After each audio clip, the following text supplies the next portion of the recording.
Hello friends, I'm Kayla. This is my July wrap up.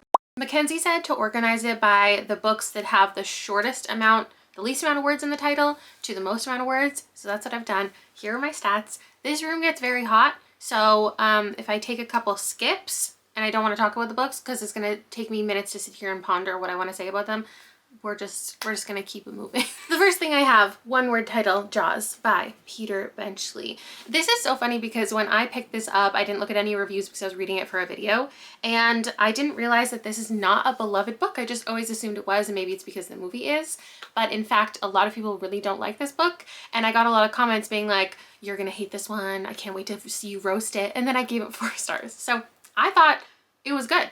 It's a small town, a vacation town, and it's a lot of politics amongst the group of if they should tell people, if they should tell visitors, if they should warn tourists that there is a shark in the water that's killing people, because at the beginning a couple people die, and it's not this like gruesome horror thriller where it's a killer shark and that's what the focus is. It's about the town's reaction to it, and it's about all the behind the scenes mundane relationships. There's like cheating, there's just like random domestic stuff that we're reading, and I get how that wouldn't be for everybody, but I think you can see how it would be for me. My next one word title is Revenge by Yoko Ogawa, translated by Stephen Snyder. This is a series of stories. They don't all really stand alone in my mind. I talked about, I think, each individual one in the vlog. I gave them all a range of 2 to 4 stars mostly. I believe there was 1 5 in here, which was about a woman's heart. That one was very interesting. But in general, it's just these little mundane stories of characters interacting with each other, random, like seeing a woman who's crying, finding out why she's crying, helping your neighbor, talking to someone. Like, they're just very short, obviously, and they don't really all have to do with revenge, but there is something that's tying each of them together. So like a restaurant will be mentioned in one, and then the next story will also mention that restaurant. Not that in a way that makes it feel like an entire novel told in short stories, but it's just fun that they're connected. So overall, I gave this a 3 because I appreciate the concept, but not a lot of the tales actually stood out. Next, I have Woodworm by Layla Martinez, translated by Sophie Hughes and Annie McDermott. This is a story of haunting and generational trauma, and we are in this house. We're following a grandmother and a granddaughter. The writing is beautiful, some of the most stunning prose. I ended up giving this a 4.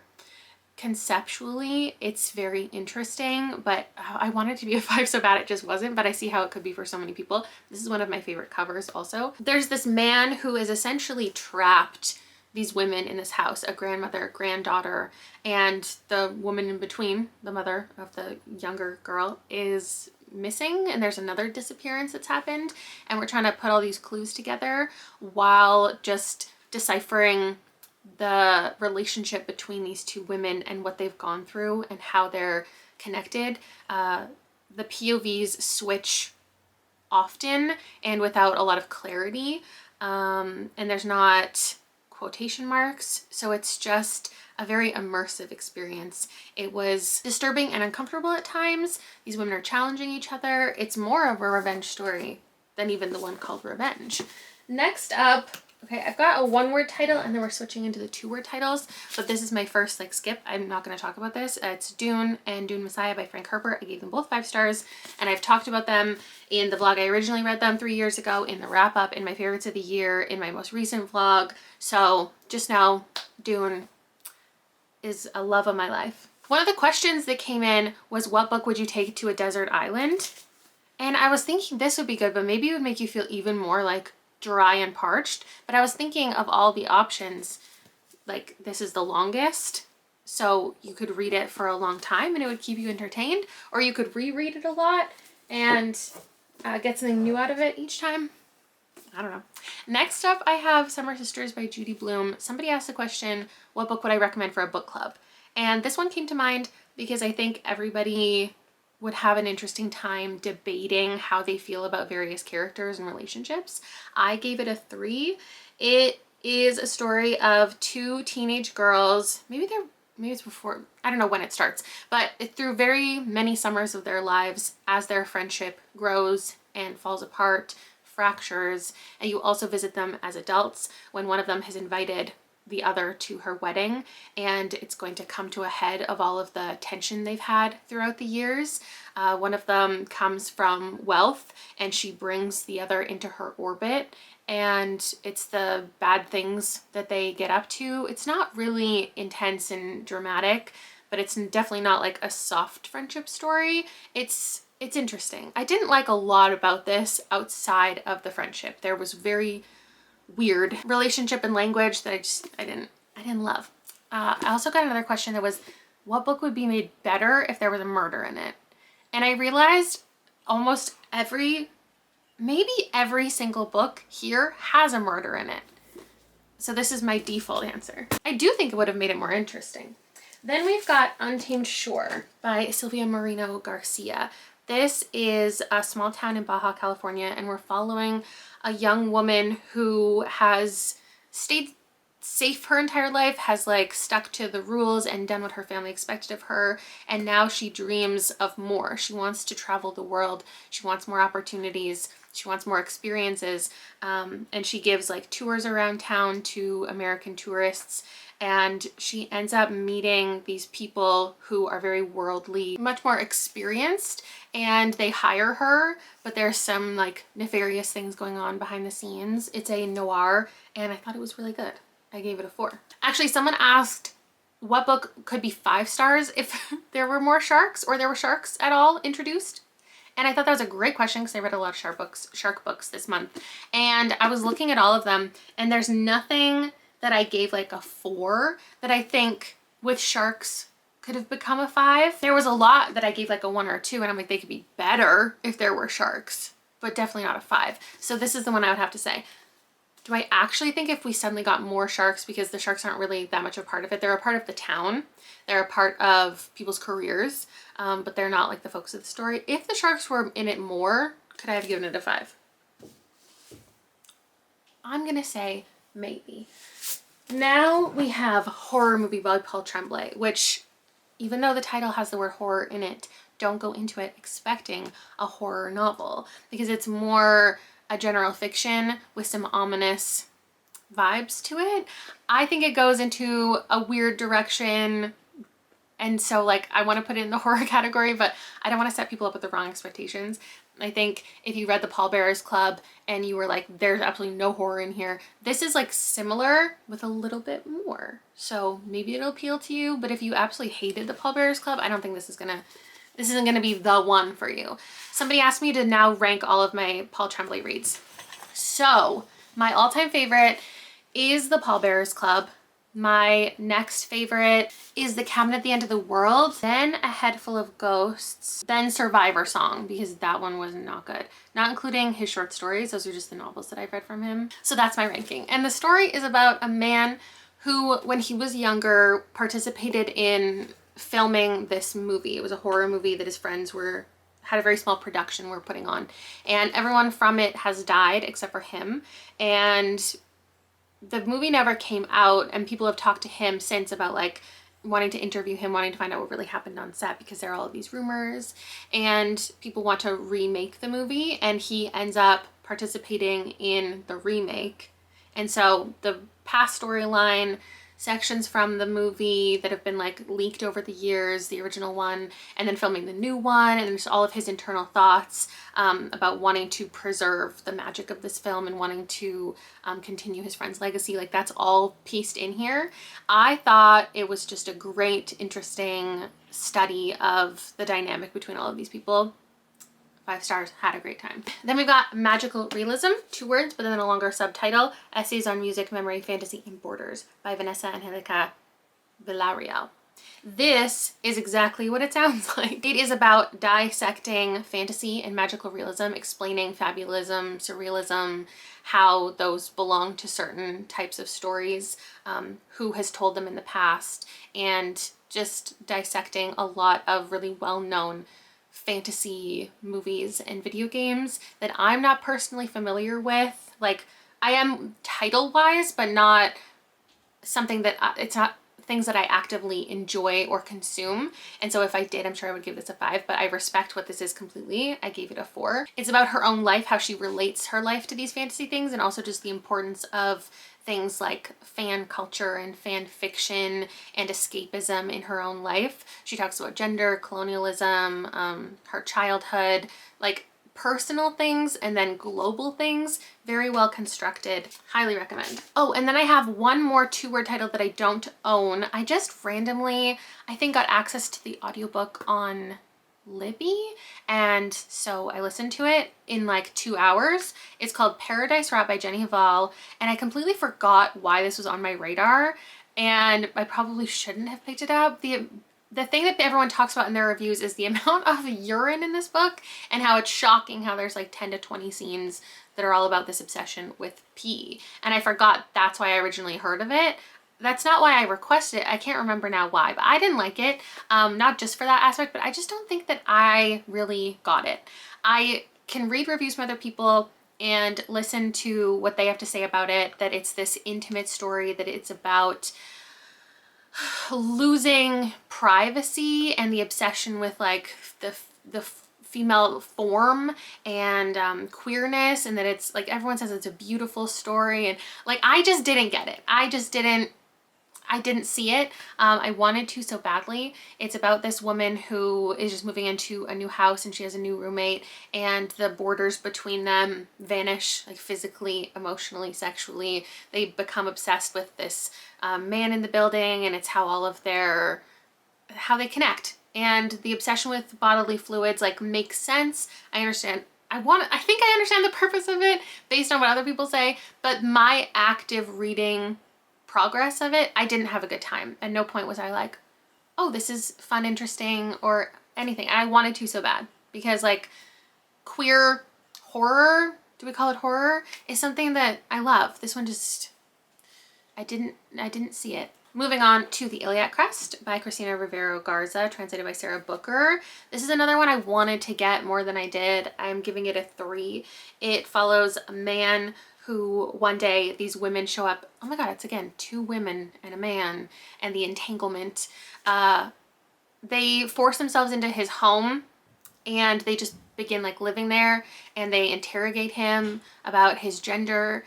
And there's a lot of like interesting conversations that again I can look at objectively and say are interesting like portions, but in the moment reading it, I didn't appreciate it the way that a lot of other people have. It gets weirder as the book goes on, and I wanted to love it, but alas. Then we have A Sentimental Education. Somebody asked me a very interesting question that was, what book would I recommend to another book? Like not author and not people and readers. What book would I recommend to another book? And I would recommend Magical Realism to A Sentimental Education. This is by Hannah McGregor, and I just think that the size of this book and the ideas that it presents would benefit from reading this, how like so many ideas are expanded upon in here. Some of you might be familiar with Hannah McGregor. She has a podcast. I don't know anything about her beyond what I read in here. She talks about her journey with her podcast, the ways that she interacts with her audience, and the pressure she feels to like be public about every facet of her life. So it's a little bit about internet culture, but also about just various pieces of media that she has enjoyed or wants to critique. There were a lot of, I gave this a 4 because I think it was well written. I would like to read something from this author again in like 20 years when she's come to more conclusions about all of these ideas. I actually would say that about another book here too. Let's pull this one out. This I would love to read from Jasmine Graham again in like 20 years, once she has more life experience under her belt. Not that this wasn't good. I gave it a 4. I gave like all the nonfiction that I read a 4. I would like to follow her journey and the things that she has to say about the life that she lives and the support that she offers other people, because she's already doing so much. This is called Sharks Don't Sink, 3 words. But again, Adventures of a Rogue Shark Scientist comes with it, so maybe this should be at the end. Anyway, she is a shark biologist, and she's just sharing her experience with the challenging journey of working in this field the barriers that have been presented in front of her and why she has this passion for sharks. It also is significantly about sharks. There's a specific type of shark that she really focuses on and talks about her understanding of, and it was fascinating. And then she and a bunch of other women have started this program where they support other marginalized people in the field to get them opportunities, to find them the boats and the connections and the labs for them to meet their fullest potential if they're not getting that support from, you know, the field of education that they're already in, the teachers and whatever. So it was a really good read. Next, we've got Autobiography of Red by Anne Carson, which was a 5. And this is like a coming of age story about this boy slash winged beast. It's a recreation of the Greek myth of Heracles and Geryon. And just like Geryon gets this backstory of growing up and experiencing abuse, and as an adult finding friends and romantic interests, and just the like wild situation that comes from that connection. It's written in verse, very poetic, very beautiful language. Highly recommend the audiobook.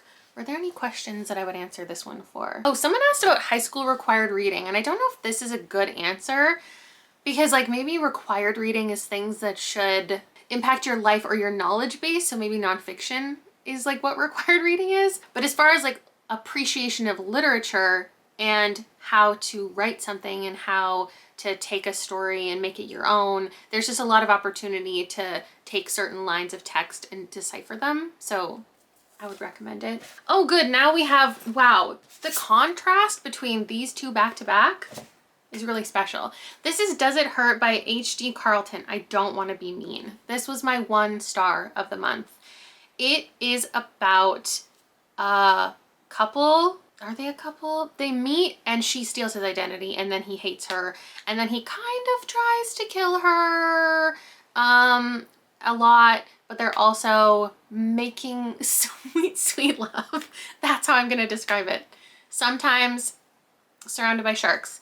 I hated this. Also, they are like they're stuck on an island. They have experienced a shipwreck, and the things that are happening in that lighthouse are a lot. Even if I was a dark romance girly, this one is not good. Somebody asked if I had to throw a book to the sharks, what would I choose? This one, because it's bad, and also it's thick and it's dense, and it would make for good sustenance, I believe. Someone also said a cover you would redesign, and this girl on the cover has straight hair and the main character has curly hair, so oftenly mentioned that it was bothersome that it doesn't match. So I would redesign it and give her curly hair. The final of the 3-word titles, One Perfect Couple by Ruth Ware. This started out with so much promise. We've got a woman and her boyfriend who are going on a reality TV show because he wants reality show fame, she does not, but this opportunity requires both of them to attend because it's going to test their relationship and perhaps put them in entanglements with other contestants. So they go and they get stranded. And like that's so much of the book is just them surviving. And I respect the fact that it makes you exhausted because the characters are exhausted. It is just so long and nothing is happening except for survival and tension amongst the group. But I, of course, in a game-centric type of book, wanted more games. I wanted the reality show to be more of it before that happened because I got very, very bored. I gave this a 3 at the end of the day because while I wasn't having a good time, I do respect that it's exactly what it said it was going to be. It didn't do anything wrong. I just was tired. Then we have the raw shark text moving into 4-word titles, and this is very difficult to describe. We have a man who loses his memory. The book starts off and we just meet this guy and he has no idea anything. But there's this letter from his past self saying, go do this, find this doctor, this doctor knows what's happening and will explain your memory loss. And so he goes to her and then finds like more letters later in this locked door in his house where he discovers the truth about why his memory is gone. And it goes on like this kind of adventure story. There are various characters and sharks are involved, but it's more of it's a mental thing. It's very strange and I wanted to love it. I loved it for the first half. Oh my God, you can literally see, look how much I tabbed so much in the first half, and in the second half there's nothing. I was like, okay, I guess. Okay. We were just like off on a journey, and I don't think the book met its own expectations with the way this started with such an interesting concept. So I gave it a 3.75. And what's the question with this one? Oh, someone said, what book would you pick that you would willingly pay the late fee at the library to finish? This was that, because I couldn't put it down until I knew what the heck was going to happen and how it was going to be resolved. I was interested the whole time. I just don't think it was, it didn't meet its potential. Next is Middle of the Night by Riley Sager. Now, before I did the live show, I called this a 2.5. While I was talking about it in the live show, I talked myself into a 2.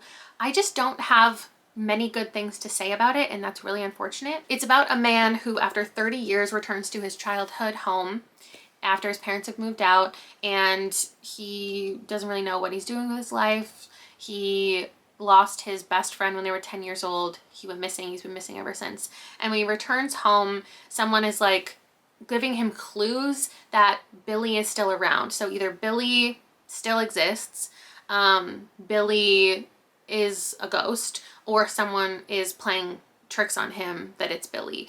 And you explore all of those theories throughout the story as he comes back into contact with all of the people who knew Billy, who they had little interactions with. All of the family members are still in the neighborhood. This just, to me, at the end of the day, if you didn't have Riley Sager's name on it and I had just read this book front to back and you said, guess who wrote this?